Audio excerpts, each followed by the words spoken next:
एक बार की बात है, चाणक्यपुरी राज्य से होकर एक बहुत बड़े संत महात्मा गुजर रहे थे। उन्हें एक व्यक्ति दिखा जो उन्हें देखकर छुपने की कोशिश कर रहा था। वो व्यक्ति एक चोर था और चोरी करने के लिए निकला था। चोर ने संत को पहचान लिया था, इसलिए वो संत से छुप रहा था, पर संत ने उसे देख लिया। तुम कौन हो और मुझे देखकर छुप क्यों रहे हो? संत महात्मन, मैं एक चोर हूं और चोरी करने जा रहा हूं। भाई, ये धंधा छोड़ दो। कोई ऐसा काम धंधा करो जिससे तुम्हें किसी को देखकर भय न लगे और ना ही छिपने की जरूरत पड़े। महाराज, मेरे पिताजी एक चोर थे। मुझे सिर्फ यही काम आता है और दूसरा कोई काम नहीं आता। मैं तो पढ़ा लिखा भी नहीं हूं और ना ही मेरे पास इतना धन है कि व्यापार कर सकूं। यदि मैं चोरी नहीं करूंगा तो फिर अपने परिवार का पालन पोषण कैसे करूंगा महाराज? चोरी की बात सुनकर संत कुछ क्षणों के लिए मौन हो जाते हैं, फिर बोलते हैं, ठीक है, अगर तुम्हारे पास कोई और काम नहीं है और ये काम करना तुम्हारी मजबूरी है तो तुम बेशक ये काम करो, लेकिन मेरी एक बात मान लो। महाराज, मैं जानता हूं आप बड़े ज्ञानी हैं, मैं आपकी बात जरूर मानूंगा। आप आज्ञा कीजिए। तुम पहले वादा करो कि तुम मेरी बात मानोगे। महाराज, मैं वादा करता हूं, आप जो भी बोलेंगे मैं आपकी उस बात को जरूर मानूंगा। तुम किसी भी परिस्थिति में झूठ मत बोलना, सदा सच बोलना, तुम्हारा कल्याण होगा। अगर मैं झूठ नहीं बोलूंगा तो काम कैसे चलेगा? परंतु अब तो मैंने आपसे वादा कर दिया है, तो कुछ भी हो जाए मैं अपना वादा पूरा करूंगा महाराज। संत अपने रास्ते पर आगे चल देते हैं और चोर भी चोरी करने के लिए आगे बढ़ जाता है। थोड़ी दूर पर उसे एक दूसरा व्यक्ति दिखता है और वो फिर से छुप जाता है। वो व्यक्ति चोर से, तुम कौन हो भाई और इस समय कहां जा रहे हो? चोर मन ही मन विचार करता है, झूठ तो मुझे बोलना नहीं है, इसलिए सच बता देता हूँ, जो होगा देखा जाएगा। मैं चोर हूँ और चोरी करने के इरादे से अपने घर से निकला हूँ। तुम कैसे चोर हो जो स्वयं ही बता रहे हो कि मैं चोर हूँ? क्यों हंसी कर रहे हो मेरे साथ? तुम अवश्य ही कोई सैनिक या गुप्तचर मालूम होते हो। नहीं, मैं मजाक नहीं कर रहा हूँ, मैं वास्तव में ही चोर हूँ और चोरी करना मेरा धंधा है। भाई, चोर तो मैं भी हूँ, परंतु अभी नया नया ही काम शुरू किया है। अच्छा हुआ जो तुम मिल गए। क्या आज मैं तुम्हारे साथ चोरी करने आ सकता हूँ? मुझे चोरी करनी सीखनी है। ठीक है, जो मिलेगा दोनों मिलकर बांट लेंगे। वैसे तुम चोरी करने कहाँ जा रहे थे? अभी तो ऐसा कोई विचार नहीं है, देखते हैं, जहां मौका मिल जाएगा वहीं चोरी कर लेंगे। अगर तुम चाहो तो हम राजमहल में चोरी कर सकते हैं। पागल हो गए हो क्या? राजमहल में कैसे घुसेंगे? घबराओ नहीं। अरे, मेरी बात ध्यान से सुनो। मैं पहले राजमहल में नौकर था, परंतु महाराज ने एक छोटी सी बात पर नाराज होकर मुझे नौकरी से निकाल दिया और आज उनकी वजह से मुझे चोरी करने की जरूरत पड़ रही है। अगर महाराज ने तुम्हें निकाल दिया तो तुमने कहीं और काम क्यों नहीं ढूंढा? क्योंकि राजा ने मुझे अपने महल से निकाल दिया तो किसी दूसरे ने मुझे काम देने की हिम्मत नहीं की और इसलिए मजबूरी में मुझे यह धंधा अपनाना पड़ रहा है। चोरी करना अच्छी बात नहीं होती, समझे? फिर तुम क्यों चोरी करते हो भाई? मुझे चोरी करने के अलावा और दूसरा कोई काम नहीं आता है और ना ही मैं पढ़ा लिखा हूं, समझे? इसलिए चोरी करना मेरी मजबूरी है। इसका मतलब हुआ कि हम दोनों ही मजबूरी में चोरी करते हैं। देखो, मुझे राजमहल के एक एक गुप्त द्वार का पता है। चलो, आज हम राजमहल में भाग्य आजमाते हैं। दोनों साथ मिलकर राजमहल के पीछे की तरफ पहुंच जाते हैं और व्यक्ति वहां छुपा हुआ एक गुप्त दरवाजा खोलते हुए चोर से कहता है, तुम पुराने चोर हो, अंधेरे में देखने का तुम्हें अभ्यास है, इसलिए तुम अंदर जाकर सारा माल इकट्ठा करके ले आओ। मैं यहीं पर पहरा देता हूँ। इतने बड़े महल में मुझे कैसे पता चलेगा कि सारा धन कहां पर रखा हुआ है? तुम इस द्वार से अंदर जाओगे तो तुम्हें एक बड़ा कमरा दिखाई देगा। वहां पर बहुत सारे संदूक हैं, लेकिन मुख्य द्वार के पास दाहिनी तरफ जो एक बड़ा सा संदूक रखा है ना, तुम उसे खोलना और उसे खोलने के बाद उसके अंदर तुम्हें एक चरखी दिखेगी। तुम उस चरखी को घुमाओगे तो वो मुख्य द्वार खुल जाएगा। भाई, तुम्हें तो सच में महल के बारे में सब कुछ पता है। उसके बाद तुम उस मुख्य द्वार से अंदर जाना और उस कमरे के बीचों बीच तुम्हें एक और संदूक दिखेगा। तुम उसे खोलोगे तो उसके अंदर तुम्हें चाबियों का गुच्छा मिल जाएगा। दूसरे दरवाजे के बाईं तरफ बक्सा दिखेगा जो देखने में सबसे छोटा होगा और एक बड़े से बक्से के ऊपर रखा होगा। चाबियों के गुच्छे में जो सबसे छोटी चाबी होगी ना, उस चाबी से उस छोटे बक्से को खोल लेना। उसमें तुम्हें एक और छोटा सा संदूक दिखेगा। उस संदूक में बहुमूल्य हीरे रखे हैं। बस वही लेकर आ जाना। चोर बिल्कुल वैसा करता है जैसा उस व्यक्ति ने उसे बताया था।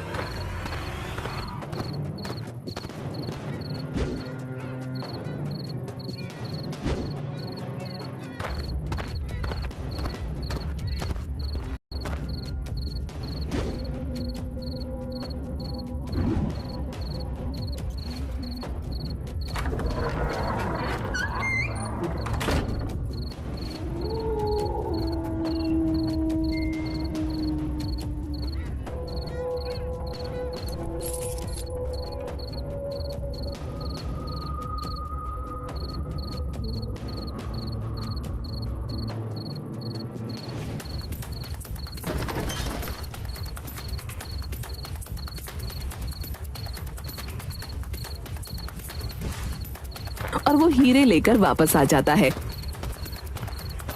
भाई, तुमने जैसा कहा था अंदर सब कुछ वैसा ही था। हाँ, ये लो तुम्हारे हिस्से का हीरा। मैंने उसमें से 2 हीरे निकाले, एक तुम्हारा और एक मेरा। लेकिन उस संदूक में तो 3 हीरे थे। तुम 2 ही क्यों लेकर वापस आ गए भाई? अरे भाई देखो, हम 2 थे। अगर मैं 3 हीरे लेकर आता तो वो तीसरा हीरा हम दोनों में बांटना बहुत मुश्किल था। इसलिए मैंने उस संदूक में से सिर्फ 2 ही हीरे निकाले ताकि हम दोनों के बीच किसी तरह का मतभेद ना हो जाए। अरे भाई, तुम बड़े विचित्र चोर हो। तुम चाहते तो वो एक हीरा अपने पास रख सकते थे। मैं ऐसा नहीं कर सकता क्योंकि मैं झूठ नहीं बोलता हूं। इसलिए मैंने वो एक हीरा संदूक में वापस रख दिया और हम दोनों के लिए एक एक हीरा लेकर ही बाहर आया। ये लो तुम्हारा हीरा। उस व्यक्ति को एक हीरा दिया और वहां से चला गया। मुझे लगता है कि यह मुझसे झूठ बोल रहा है। भला ऐसा कैसे हो सकता है कि अपनी जान जोखिम में डालकर कोई महल के अंदर चोरी करने जाएगा और सामने रखे हुए 3 हीरों में से सिर्फ 2 ही हीरे लेकर वापस आएगा और उसमें भी एक हीरा मुझे दे देगा। यह अवश्य ही झूठ बोल रहा। सुबह हुई और थोड़ी देर में ही बात फैल गई कि राजमहल में चोरी हो गई है। राजा ने मंत्री से कहा, चोर के बारे में पता लगाइए। खजाने का द्वार खुला हुआ मिला है। अवश्य ही यह किसी भेदी का काम है। शीघ्र ही इसकी जांच करो और चोर का पता लगाओ। जो आज्ञा महाराज, मैं जल्द ही चोर का पता करता हूँ। मंत्री ने खजाने के कमरे का निरीक्षण किया तो देखा सारे बक्से वैसे के वैसे ही बंद पड़े थे। सिर्फ एक छोटा सा बक्सा खुला था जिसमें 3 कीमती हीरे रखे थे। मंत्री ने संदूक खोला तो देखा उसमें एक हीरा रखा हुआ है। मंत्री ने अपने मन में सोचा, एक हीरा तो इस संदूक के अंदर ही है। लगता है वो चोर जल्दबाजी में एक हीरा रखना भूल गया है। अगर मैं ये हीरा अपने पास रख लूं तो मैं कितना धनवान हो जाऊंगा। हाँ, चोर अगर पकड़ा गया तो वो लाख कहे कि मैंने सिर्फ 2 हीरे चुराए हैं। उसकी बात कौन मानेगा। मैं ये हीरा अपने पास ही रख लेता हूँ। हाँ। मंत्री फिर राजा के पास जाता है। महाराज, सारे बक्से तो ठीक हैं। सिर्फ एक बक्सा खुला हुआ है जिसमें 3 कीमती हीरे रखे थे और वही चोरी हुए हैं महाराज। क्या कहा? 3 हीरे चोरी हुए हैं? जी महाराज, उस छोटे बक्से में रखे हुए 3 कीमती हीरे चोर ले गया महाराज। ठीक है मंत्री जी, आप जल्द ही चोर का पता लगाइए और उसे हमारे सामने प्रस्तुत कीजिए। तलाश शुरू की गई और जल्द ही चोर को राजा के सामने खड़ा कर दिया गया। क्या रात में तुमने ही राजमहल में घुसकर चोरी की थी? जी महाराज, मैंने ही चोरी की है और मैं इसका दंड भुगतने को भी तैयार हूँ, परंतु मेरे साथ एक अन्य भी मेरे साथ इस चोरी में शामिल था। वो कौन था? उसका नाम बताओ। मैं उसका नाम नहीं जानता और न ही उसके घर का पता जानता हूँ। कल रात को पहली बार ही मैं उससे मिला था। मुझे उसके बारे में और कुछ भी नहीं पता है। नहीं, मुझे गुप्त दरवाजे से खजाने के अंदर जाने का रास्ता बताया था। क्या कहानी सुना रहा है झूठा कहीं का है? अपने साथी का नाम जल्दी बताओ, वरना मैं तुम्हारी खाल खिंचवा दूंगा, समझे? हाँ, आप जो सलूक चाहे मेरे साथ करें, परंतु मैं सच कह रहा हूँ, मुझे उसका नाम पता नहीं मालूम। मैं रात की सारी घटना आप लोगों को बता चुका हूँ और मैं जो भी कह रहा हूँ सच कह रहा हूँ। ये मेरे हिस्से का एक हीरा है जो मैंने अपने पास रखा था। तुम चोर हो, तुम्हारी बात पर विश्वास नहीं किया जा सकता। तुम कहते हो कि तुमने 2 हीरे चुराए थे और एक हीरा अपने साथी को दे दिया। लेकिन चोरी तो 3 हीरों की हुई है, फिर वो तीसरा हीरा कहाँ गया? मैं नहीं जानता, मैंने सिर्फ 2 हीरे ही चुराए थे। तीसरा हीरा मैंने वापस उस संदूक में ही रख दिया था। अगर तुम्हारी बात पर यकीन किया जाए तो ये बताओ, तुमने ऐसा क्यों किया? मंत्री जी, हम 2 साथी थे और संदूक में 3 हीरे थे। अगर मैं तीनों हीरे चुराता तो तीसरे हीरे का बंटवारा करना बहुत ही मुश्किल था। हम दोनों चोरों के बीच कोई मतभेद ना हो, ये सोचकर मैंने एक हीरा संदूक में वापस रख दिया था और 2 हीरे ही अपने साथ लेकर बाहर निकल गया था। मंत्री कुछ कहता उसके पहले ही महाराज बीच में बोल पड़े। मंत्री जी, ये चोर बिल्कुल ठीक कह रहा है। इसने सिर्फ 2 हीरे ही चुराए थे, जिसमें से एक हीरा इसने अपने साथी को दे दिया था और एक स्वयं रखा था। अपने हिस्से का हीरा इसने दे दिया और इसके साथी के हिस्से का हीरा मेरे पास है, क्योंकि मैं ही इसका साथी था। रात को जब मैं भेष बदलकर राज्य में घूम रहा था, उस समय मेरी मुलाकात इस चोर से हुई थी। जो हीरा इसने मुझे दिया था वो हीरा ये है। महाराज ने अपनी जेब से एक हीरा निकालकर सामने रख दिया। दरबार में सन्नाटा छा गया, सब मौन थे।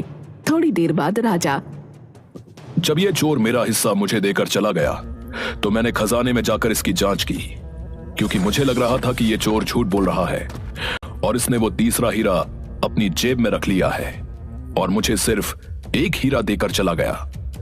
लेकिन अफसोस की बात यह है कि जब मैंने संदूक में देखा तो एक हीरा वहीं पर था, जो इस समय मंत्री जी की जेब में है। मंत्री जी, आप उस तीसरे हीरे को अपनी जेब से खुद निकालेंगे या मैं सैनिकों को आदेश दूं? मंत्री हीरा निकालकर महाराज को देता है। राजमहल में चोरी के अपराध में मंत्री को कारागार में डाल दिया जाए। और तुम कैसे चोर हो जो चोरी भी करते हो और सच भी बोलते हो? महाराज, मैं एक संत महात्मा से मिला था जिन्होंने मुझसे सदा सच बोलने का वादा करवाया था। क्योंकि मुझे कोई दूसरा काम नहीं आता महाराज, इसलिए चोरी करना मेरी मजबूरी है। मैं तुमसे बहुत प्रसन्न हूं और तुम्हें अपना मंत्री बनाना चाहता हूं। महाराज, आपकी बड़ी कृपा दृष्टि है, परंतु आज मुझे यह मंत्री का पद सिर्फ उन संत महात्मा के वचनों द्वारा ही प्राप्त हुआ है। इसलिए मैं अपने जीवन का कल्याण करने के लिए उन संत महात्मा के पास ही जाना चाहता हूं और उनकी ही सेवा सुमिरन में अपना बाकी का जीवन व्यतीत करना चाहता हूं महाराज। उन संत महात्मा से हम भी मिलना चाहेंगे जिन्होंने एक चोर को उसके अवगुण के साथ उसको इतना गुणवान बना दिया। ऐसे संत को हमारे राजमहल में होना चाहिए। यह हमारे राज्य के लिए बहुत ही हितकर होगा। राजा के आदेश पर संत को ढूंढा जाता है।